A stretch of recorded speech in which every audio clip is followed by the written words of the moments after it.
하나님 말씀 함께 보겠습니다. 오늘 우리에게 주신 하나님 말씀은 에스더 4장 13절에서 17절 말씀입니다. 구약성경 에스더 4장 13절에서 17절 말씀. 구약성경 754페이지에 나와 있습니다.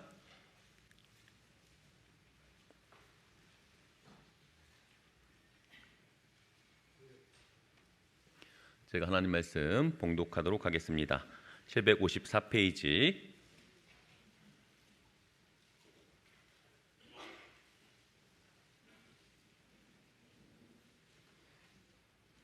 모르드게가 그를 시켜 에스더에게 회답하되 너는 왕궁에 있으니 모든 유다인 중에 홀로 목숨을 건지리라 생각하지 말라. 이때 내가 만일 잠잠하여 말이 없으면 유다인은 다른 데로 말미암아 노임과 구원을 얻으려니와 너와 내 아버지 집은 멸망하리라. 내가 왕후의 자리를 얻은 것이 이때를 위함이 아닌지 누가 알겠느냐 하니 에스더가 모르드게에게 회답하여 이르되 당신은 가서 수산에 있는 유다인을 다 모으고 나를 위하여 금식하되 밤낮 3일을 먹지도 말고 마시지도 마소서. 나도 나의 시녀와 더불어 이렇게 금식한 후에 규례를 어기고 왕에게 나아가리니 죽으면 죽으리이다 하니라. 모르드게가 가서 에스더가 명령한 대로 다 행하니라. 아멘. 귀한 찬양 감사합니다. 네, 우리 성도님들 지난 한 주간 동안 평안히 잘 지내셨습니까? 네, 우리 같이 앞뒤 좌우에 계신 분들과 인사 좀 나누실까요? 예, 반갑습니다. 잘 지내셨죠? 주님의 은혜와 평강이 함께 하시기 바랍니다. 네. 여러분, 올해 우리 교회의 표가 뭔가요? 네, 믿음의 뿌리를 든든히 내리는 교회입니다.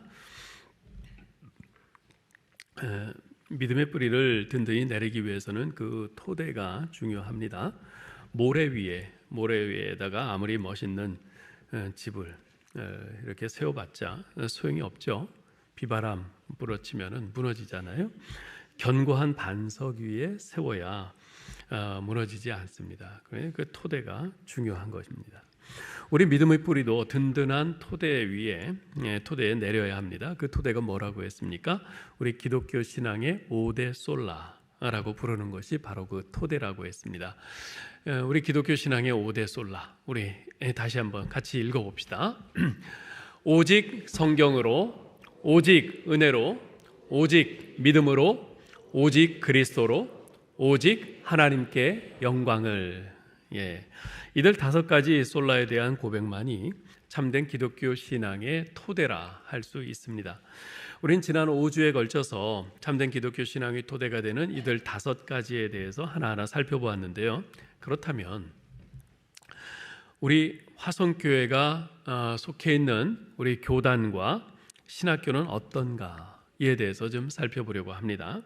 왜냐하면 아무리 우리 교회가 이들 5가지 솔라에 대한 신앙 고백을 분명히 한다 해도 우리 교회가 속한 교단과 또 우리 교회에서 섬기는 교육자들을 훈련시키고 배출하는 신학교가 그렇지 않다면 우리 교회 또한 머지않은 장래에 성경적인 참된 신앙에서 이탈하게 될 것이 자명하기 때문에 그렇습니다. 따라서 우리 화성교회에 적을 둔 교인이라면 우리 교회가 어떤 교단에 소속된 교회인지, 그리고 우리 교회의 교육자들은 어떤 신학교에서 훈련을 받았는지 이에 대해서 아는 것은 건강한 신앙생활을 위해서 매우 중요합니다. 여러분, 우리 화성교회가 속한 교단이 어느 교단이죠? 네? 합신, 그렇죠? 대한예수교 장로회 합신 교단입니다. 우리는 이 교단에 소속되어 있어요.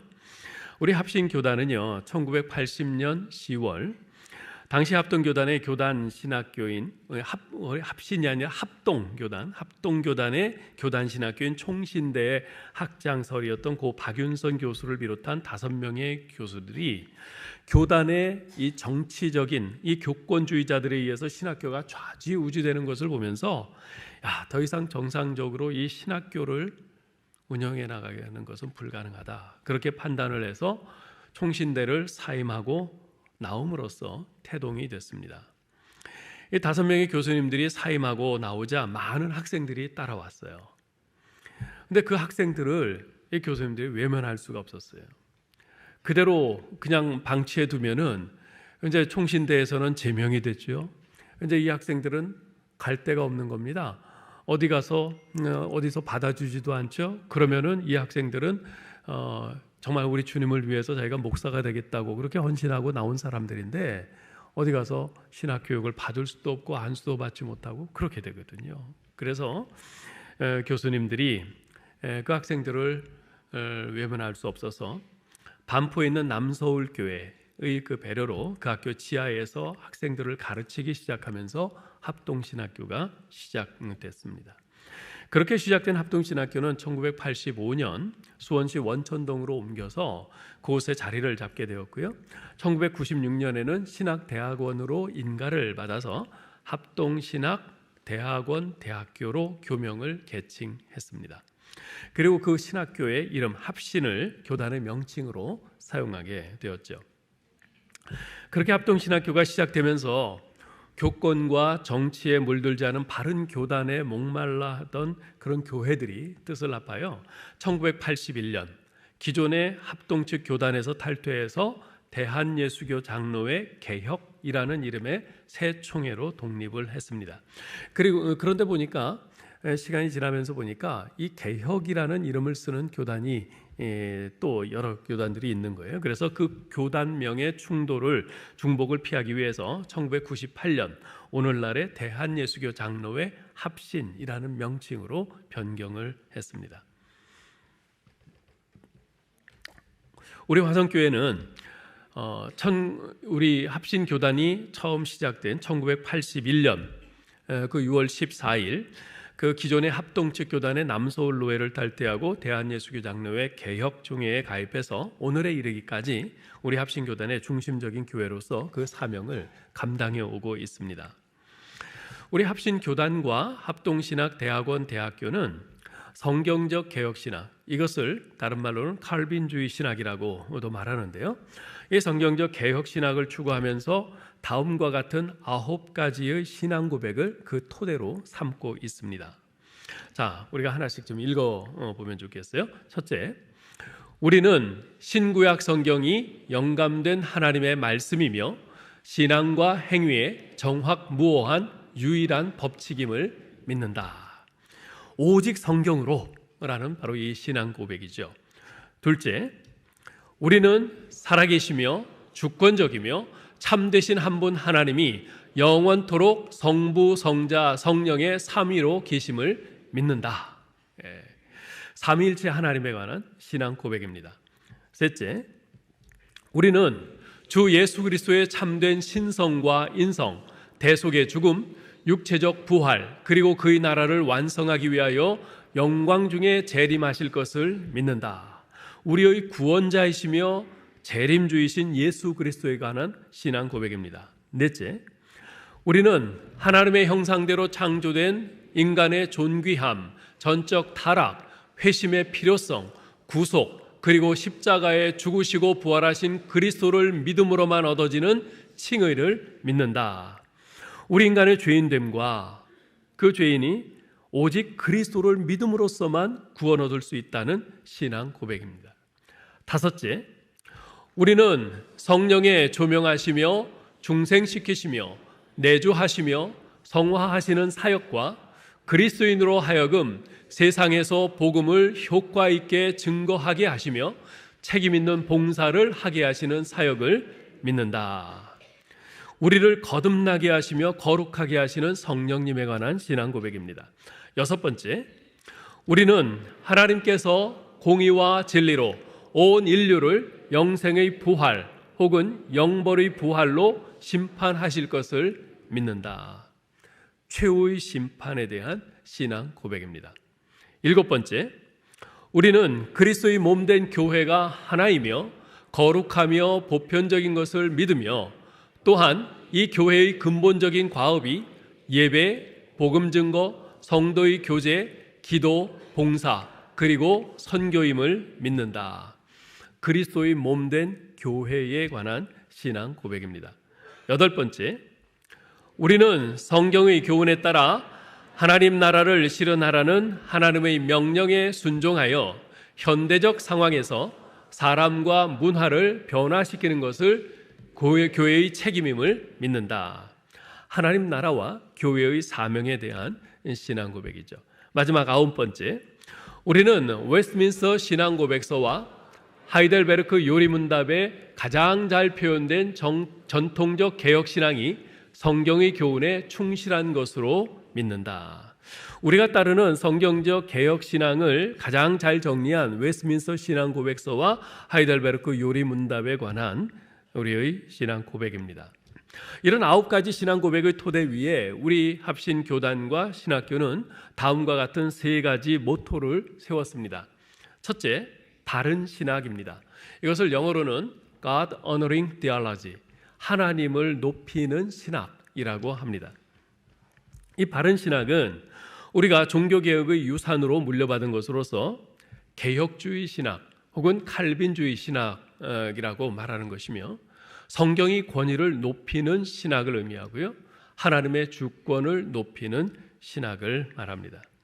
그러하기에 우리 합신교단의 목회자들은요, 성경 연구에 매우 치열합니다. 그 결과 대체로 우리 합신교단의 목회자들은 학구적인 성향이 강합니다. 2번째 모토는 바른 교회입니다. 이것을 영어로는 Christ-centered Church라고 합니다. 그리스도 중심적인 교회입니다. 이 바른 교회는 하나님의 부르심을 받아 그리스도를 믿고 따르는 신자들의 공동체를 의미합니다. 이것은 곧 하나님을 예배하는 교회요, 그리스도의 통치를 받는 교회요, 성령의 인도를 따르는 교회를 의미합니다. 여러분, 교회의 주인은 목사나 장로 또는 설립자가 아닙니다. 예수 그리스도가 주인이십니다. 따라서 교회는 교권주의가 아니라 신권주의를 지향합니다. 모든 교회에 대한 모든 권세는 다 주님이 가지고 계신 것이에요. 교회의 주인은 교인이 아닙니다. 오직 예수 그리스도가 주인이십니다. 따라서 교회는 민주주의가 아니라 신본주의를 지향합니다. 우리 하나님의 뜻을 전적으로 받들고 따르는 것이죠. 그러하기에 교회는 성경을 통해서 교회의 주인이신 예수 그리스도, 우리 하나님의 뜻을 발견하고자 끊임없이 진력해야 합니다. 3번째 모토는 바른 생활입니다. 이것을 영어로는 Holy Spirit Filled Life라고 합니다. 성령 충만한 삶이죠.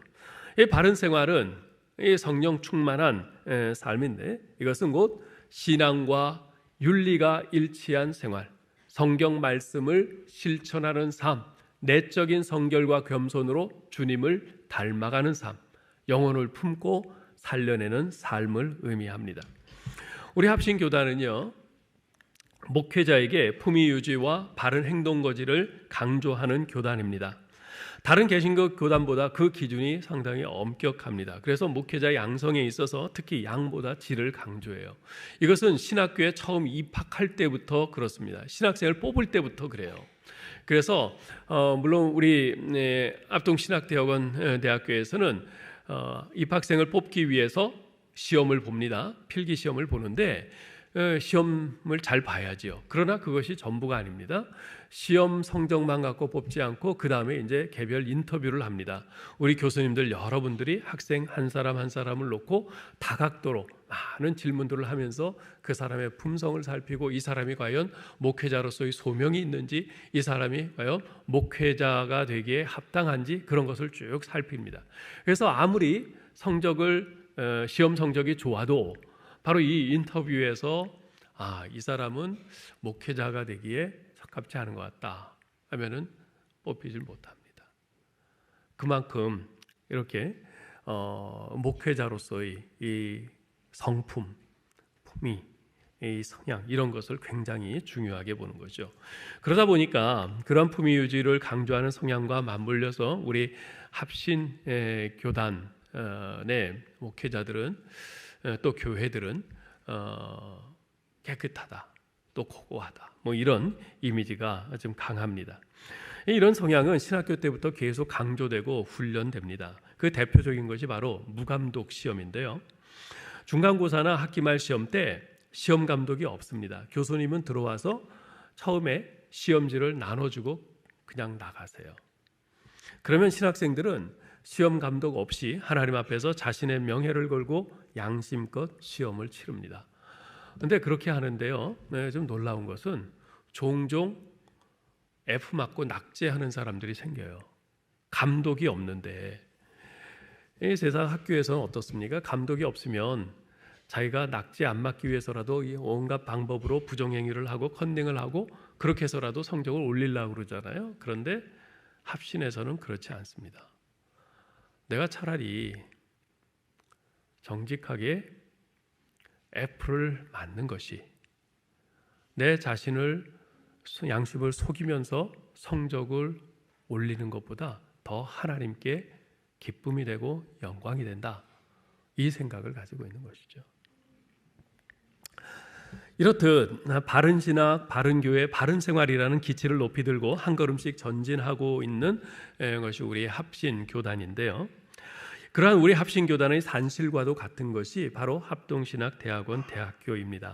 왜냐하면 합신에서 신학생들을 잘 가르치고 훈련해서 내보냈기에 우리 합신교단이 비록 소속 교회들은 한 1000여 개에 불과한 아주 작은 교단이지만 건강하고 깨끗한 교단으로서 우리나라 교계에 미치는 그 영향력은 몇만 개 소속 교회가 있는 그런 큰 교단에 비해서 결코 작지 않습니다.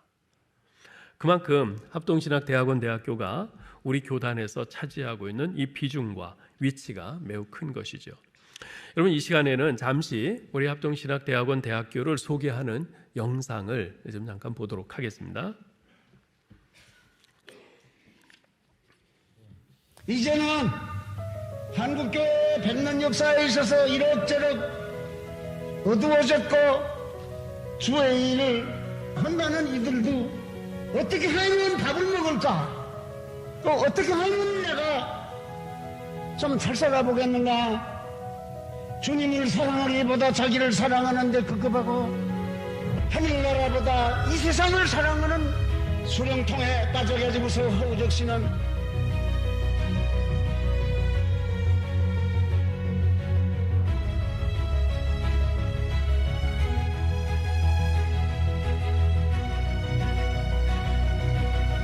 합동신학교의 학생들 진짜 파수꾼이 될 때 한국에 무슨 문제가 있겠습니까? 우리가 진짜 파수꾼이 된다면 우리가 다 죽는다는 말입니까? 죽어도 죽는 거 아닌 것이 이 복음 전하는 일이에요. 죽어도 죽는 거 아니라 고생해도 고생이 아닌 것이 욕을 먹어도 욕이 아니라 영광이. 합동신학대학원 대학교는 1980년 11월 11일 개교일에 성경의 권위를 인정하고 하나님의 주권을 높이는 바른 신학과 예수 그리스도가 주인임을 고백하며 주님의 다스림을 받는 바른 교회, 신앙과 윤리가 일치하는 믿음을 통해 주님의 삶을 닮아가는 바른 생활의 3대 교육 이념을 바탕으로 온전한 하나님의 일꾼을 양성하는 데 최선을 다해옵니다.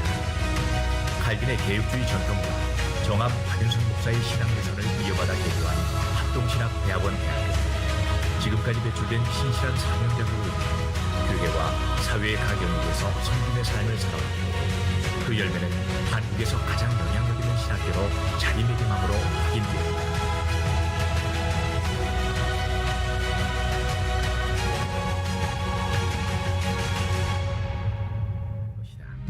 우리 합신은 진짜인 사람, 바르게 한 사람을 목회자를 만들어내는 데에 어느 학교보다 힘쓰고 그걸 중요하게 여겨온 학교입니다. 처음 학교가 시작할 때 40년 전에 우리 학교에 세우신 지도자이신 돌아가신 박윤선 목사님이 여러 번 하신 말씀은 그것이었습니다. 한국교회 문제는 목회자 문제다. 그러므로 한국교회 문제는 바른 목회자, 제대로 된 목회자를 키워내는 데로부터 해결된다. 이것이 철학이고 신념이었습니다. 합신은 시작하면서 무감독 시험이잖아요. 무감독 시험인데도 불구하고 오픈 테스트를 하는데 거기서도 낙제생이 나와요. 엉터리가 아닌 훌륭하기까지는 않더라도 그래도 정상적인 하나님의 그 일꾼들을 양성해내려고 몸부림치는 학교들이어야 되겠다. 합신 출신들이 지금 가야 할 교회 숫자는 적지만 하나님의 왕국 전 영역으로 볼 때는 얼마나 다양하게 가서 기여하고 있는지 모릅니다. 그래도 합신이 그 바르게 하려고 하는 노력, 그런 노력을 그래도 놓지 않고 있는 학교가 아닌가, 그런 생각을 저는 계속 하고 있어요. 이 시대가 필요한 바른 목회자를 길러내야 된다는 데에 모든 정신과 생각과 노력이 집중되어 있는 학교라는 것은 제가 자신 있게 말할 수 있습니다. 그러므로 학교에 오면 정말 이 시대에 필요한 바른 신학으로 무장된 바른 교회를 세워갈 바른 삶을 사는 이러한 목회자들을 합신에 키워낼 수 있고 이것에 와서 그렇게 갖추어져 갈 수 있을 거라고 저는 분명히 믿습니다.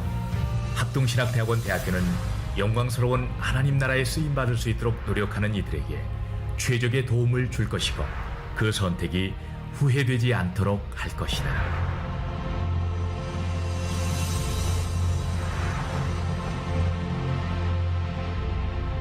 여러분도 손 한번 흔들어 주세요. 네, 그 앞부분에 고 박윤선 목사님께서 하신 그 정말 피를 토하듯 하시는 그 말씀이 음악 때문에 좀 웅웅거려서 좀 제대로 잘 안 들렸는데 이런 내용이에요. 우리 한국 교회가 이제 100년이 됐는데 주의 일을 하겠다고 나선 사람들이 이제는 어떻게 하면 잘 먹을까? 어떻게 하면 잘 살아볼까? 거기에 더 신경 쓰고 주님을 사랑하기보다 자기를 더 사랑하고 하늘나라 바라보기보다 이 세상을 더 바라보고 사랑하는 그런 세상이 됐다. 우리 합시는 그래서는 안 된다. 우리 합시는 바로 이 천국의 가치를 지키는 파수꾼이 되어야 된다. 우리 합신 학생들이 진짜 파수꾼이 될 때 이 나라의 문제들이 해결되지 않겠는가. 우리가 진짜 파수꾼이 되면 우리가 죽을지도 몰라. 그렇게 겁내는 사람들이 있는데 과연 그럴 것인가? 그렇지 않다는 거예요. 죽어도 죽는 것이 아닌 것이 바로 이 복음 전하는 일이라는 겁니다. 고생을 해도 고생이 아니고 욕을 먹어도 영광이라는 거죠. 제가 합신 2학년 1학기까지 이제 우리 박윤선 목사님이 그때까지 생존해 계셔서 그 음성을 계속 들었습니다. 그 노구에 매번 강의하실 때나 설교하실 때마다 그렇게 피를 토하듯 이것을 역설해서 그렇게 말씀해요. 우리 합신은 그렇게 변질되면 안 된다. 우리 합신은 이 하나님 말씀의 가치, 이 개혁신학의 가치, 이 가치를 붙들고 계속 나아가야 된다. 어떠한 어려움이 있어도 망하게 되면 망하자. 망하게 되면 망하자. 하나님이 망하게 하시면 망해야지 어쩌냐. 그러나 변화는 있을 것이다. 참 얼마나 자랑스럽고 귀한 신학교인지 모릅니다. 자, 그런데 이렇듯 귀한 우리 합동신학대학원 대학교가 현재 어려움에 처했습니다. 그 어려움은 두 가지 면에서의 어려움입니다. 그리고 그 어려움은 곧 우리의 기도 제목이기도 합니다. 하나는 학생 수의 부족입니다. 신학교는 기본적으로 목회자를 양성하는 곳입니다. 그래서 신학교에는 MDV, 즉 목회학 석사과정 학신학생이 몇 명인가 하는 것이 중요합니다. 박사과정이 몇 명이고 신학석사가 몇 명이고 그것보다도 목회학 석사과정의 학생이 몇 명인가 이게 중요해요. 왜냐하면 그 학생들이 곧 그 과정을 마치고 안수를 받고 목사가 될 것이기 때문에. 네. 우리 합동신학대학원 대학교가 교육부로부터 허가받은 MDB 목회학 과정, 목회학 석사 과정 신학생 정원은 모두 80명입니다. 학년당 80명이에요. 그런데 몇 년 전부터 신학생 수가 꾸준히 줄어들고 있습니다. 4, 5년 전에는 60명대였던 것이 재작년에는 50명대로, 작년에는 37명으로 줄어들더니 급기야 올해는 29명으로 확 줄었어요. 물론 이것은 우리 합심만의 문제는 아니고 우리 한국의 거의 모든 신학교들이 처한 문제입니다. 그래서 각 교단마다 신학생들이 줄어서 아주 난리예요. 이러다가는 장차 교회를 이끌어 나갈 목사의 숫자가 부족해서 교회가 큰 어려움에 직면하게 될 것이라는 그런 전망이 나오고 있습니다. 아니, 현재도 많은 교회들이 주일학교의 각 부서를 맡아서 섬길 부교육자를 구하지 못해서 발을 동동 구르고 있습니다. 이런 현상은요, 지방으로 갈수록 훨씬 더 심해요. 제가 작년 4월에 총회 정책위원회에 참석을 했는데 그때 대구에서 오신 어느 목사님이 그러시더라고요. 아무리 신문과 그 교단 신문과 합신 홈페이지에 부교육자 청빙 광고를 내도 이력서를 내는 사람조차 없다는 거예요. 그래서 너무 답답하다는 거예요. 그래서 그 답답한 마음에 합신 총장님을 찾아가서 호소를 했답니다. 제발 신학생들에게 말 좀 해주세요. 신학교를 졸업하고 사역지를 찾을 때 지방에 있는 교회도 좀 가라고. 네? 그만큼 지금 지방은 난리입니다. 난리예요. 네. 전도사님들이 없어서, 부목사님들이 없어서 난리예요. 자, 그러면 어째서 이런 현상이 나타난 것일까요? 우선적으로 이런 현상은 출산율 감소가 그 주된 원인이라고 할 수 있습니다. 이 출산율 감소, 이것은 우리나라 사회 전반에 지금 그 결과가 나타나고 있는 문제 아니겠어요? 자, 그런데 그보다 더 중요한 원인이 있는데요. 그것은 갈수록 세속화되어가는 이 시대를 살아가는 젊은이들에게 목회자가 되는 것은 더 이상 매력적이지 않다는 것입니다. 이것은 기독교에 대한 사회적 평판이 별로 좋지 않은 그 영향이 크죠. 예전에는 목사님 그러면 가난해도 일단 목사님 하면 믿어주고 또 존중받았어요. 그런데 지금은 아니란 말이죠. 또 기독교 인구가 점점 줄어들고 있잖아요. 그래서 이제 목회자는 소망이 없는, 비전이 없는 직업이다. 그렇게 많은 사람들이 생각을 해요. 이렇듯 신학생 수가 급격히 줄어든 것은 정말 우리 한국 기독교가 처한 큰 위기가 아닐 수 없습니다. 여러분, 이제부터 여러분 교회를 위해서 기도하실 때마다 꼭 신학교를 위해서도 기도해 주시길 바랍니다. 특별히 하나님 나라와 이 복음 사역을 위해서 목회자로 헌신할 크리스천 젊은이들을 많이 일으켜 주시도록, 우리 교회에서도 그러한 젊은이들이 많이 나타나도록 꼭 기도해 주시기를 바랍니다. 우리 합동신학대학원 대학교가 직면한 또 하나의 어려움은 재정의 부족입니다. 앞에서도 잠깐 말씀드렸듯이 우리 합신교단은요, 전체 교회 수가 1000여 개에 불과한 작은 교단입니다. 따라서 교단 자체도 재정적으로 늘 쪼들리는 그런 상황이에요. 그러다 보니까 교단에서 신학교에 필요한 재정을 지원하는 것은 엄두도 못 냅니다. 교단 자체도 부족한데 신학교를 못 지원하는 거죠. 이제까지 신학교는 각 교회들에서 개별적으로 보내는 후원금과 학생들의 등록금, 그리고 국내외 여러 후원자들이 보내는 그런 후원금으로 신학교에 필요한 재정을 충당해 왔습니다. 그런데 아까 말씀드렸듯이 학생들이 확 줄었잖아요. 그러니까 그만큼 들어오는 등록금이 확 줄어든 거죠. 그러니까 그만큼 적자가 나는 것이고요. 또 우리 각 교회들의 후원금은 어떤가? 우리 합신교단 교회들은요, 제가 이번에 작년 9월에 있었던 그 총회에서 준 그 총회록을 일일이 다 찾아봤어요. 그랬더니 우리 합신교단에 속한 1000여 개 교회 가운데 대학생 이상 성인 교인 수가 100명 이상 되는 그런 교회들이 그리 많지가 않아요. 1000개 교회 가운데 162개 교회밖에 안 돼요. 이 말은 16%만 100명이 넘고 나머지 84%는 100명이 안 되는 거예요. 즉 자립이 어렵거나 겨우 자립하고 있다는 뜻이죠. 그리고 사실 나머지 그 16%, 162개 교회들 중에도 1년에 1000만 원, 아니 500만 원 정도를 신학교에 후원할 만큼 재정적인 형편이 안 되는 교회들도 너무나 많습니다. 감사하게도 우리 교회는 이제까지 신학교에 매년 적지 않은 후원을 할 수 있었습니다. 이것은 사실 교회의 재정적인 형편이 된다고 해서 할 수 있는 것이 아닙니다. 신학교를 후원하는 것이 어떤 가치를 지니고 있는가에 대한 분명한 이해와 이에 대한 확고한 의지가 없으면 아무리 재정이 넉넉해도 후원하지 않습니다. 그런데 우리 교회는 감사하게도 일대 장경재 목사님 때부터 제대로 된 목회자를 키워낼 수 있는 좋은 신학교가 되도록 합동신학교를 후원하는 일이 얼마나 중요한 일인가, 이것을 온 교인들이 같이 인식하고 한마음으로 열심히 후원했어요. 제가 지금도 기억이 생생한데요.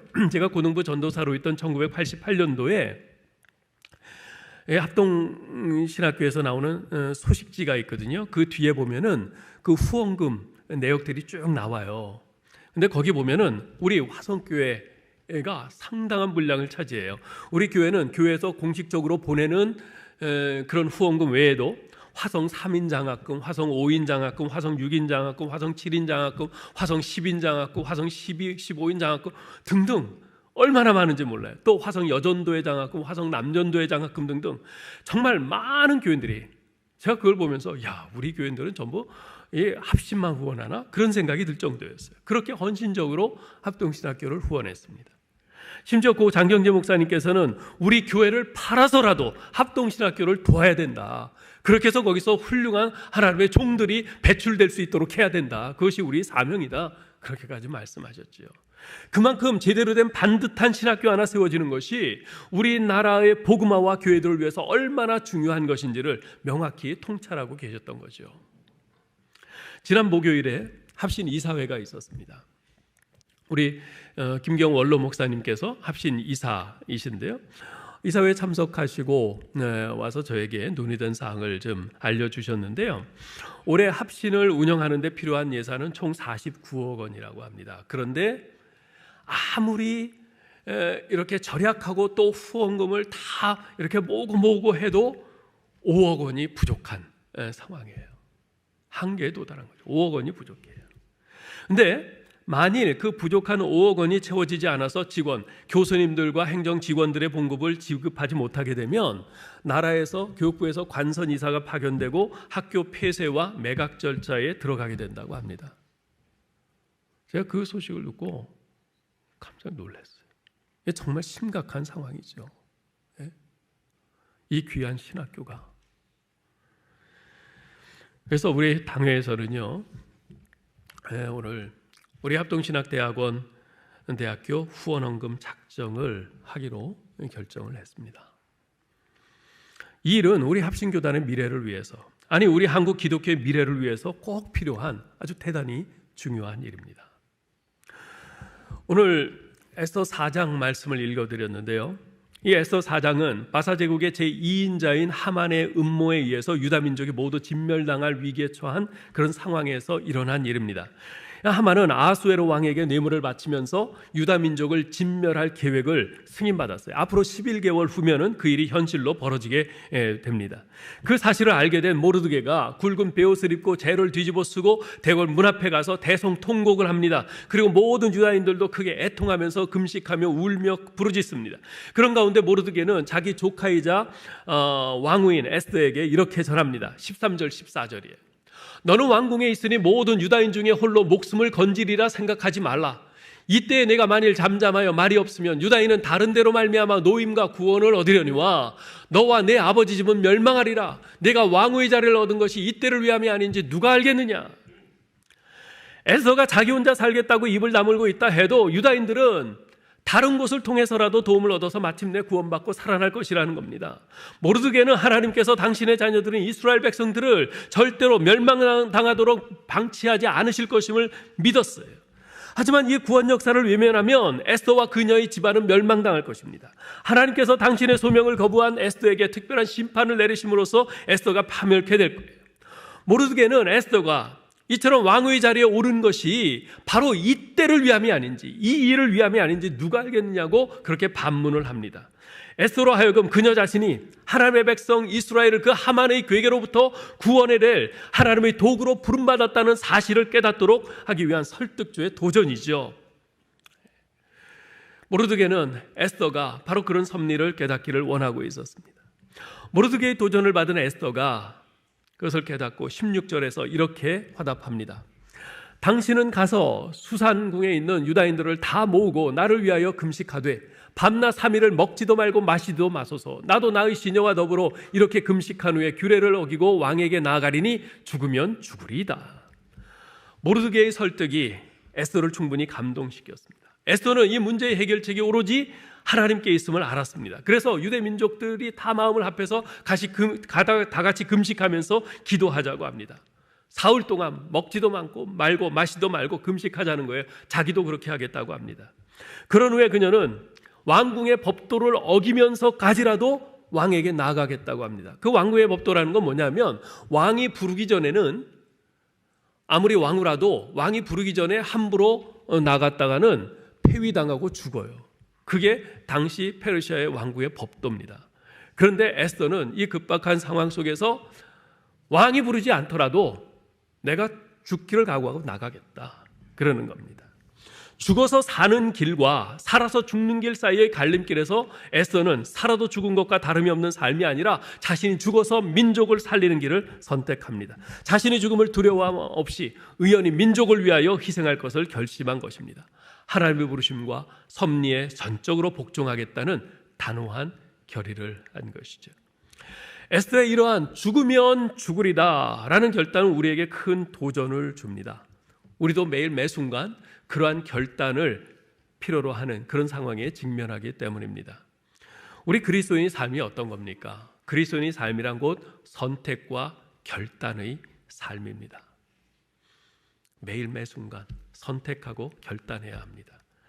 오늘 이 시간에 나의 간절한 기도, 나의 희생적인 결단과 선택이 필요한 일은 뭡니까? 그것은 큰 어려움에 처한 이 합동신학대학원 대학교를 위한 후원원금을 작정하는 일이라고 생각합니다. 이미 말씀드렸듯이 이 일은 우리 합신교단의 미래를 위해, 아니 우리 한국 기독교의 미래를 위해서 꼭 필요한 대단히 중요한 일입니다. 사실 우리 교회가 안 해도 돼요. 안 해도 돼요. 그래도 우리 교회는 문제 없을 겁니다. 그 문제 없다고 생각할 거예요. 망하면 합동신학교가 망하지 우리 교회가 망하겠어요? 그런데요 여러분, 그렇지 않습니다. 합동신학교는 하나님께서 어떻게든 다른 누구를 통해서도 하나님께서 다시 이 위기를 극복하게 하시고 세워가실 겁니다. 그런데 우리에게 그 일을 감당하라고 하나님께서 하시는데 우리가 그 일을 외면하고 안 하면 우리 교회에 어려움이 옵니다. 어떤 어려움이요? 우리 자녀들을 키울, 우리 자녀들을 말씀으로 지도할 그런 전도사님들, 부목사님들, 우리 성도들의 신앙을 지도할 우리 목회자들은 누가 어디에서 공급을 합니까? 안 와요. 안 와요. 네.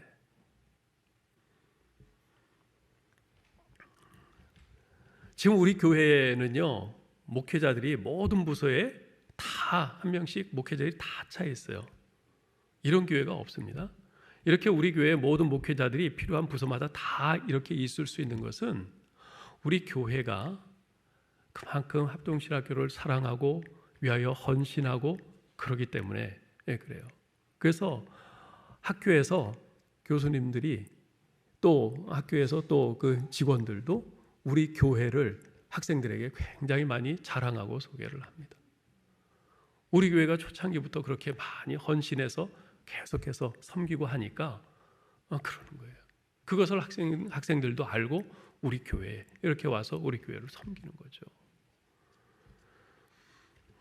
여러분, 우리가 이 일에 우리 성도님들께서 에스더와 같은 심정으로 합동신학대학원 대학교를 위해서 후원헌금을 작정해 주시면 좋겠어요. 우리 교회는 현재 매년 약 5천만 원 좀 넘게 신학교를 후원하고 있습니다. 근데 지금 그 이사회에서 있었던 그런 참 어려운 그 형편을 우리가 듣고 올해는 그 2배인 1억 원을 후원을 하려고 합니다. 그러니까 기존에 하던 거에 한 5천만 원 정도를 더 이렇게 후원을 하려고 합니다. 그래서 이것을 감안하셔서 우리 성도님들께서 힘 닿는 데까지 형편껏 작정해 주시면 감사하겠습니다. 여러분 주보에 이 후원헌금 작정서를 넣어드렸죠. 이것을 전부 좀 보시고요.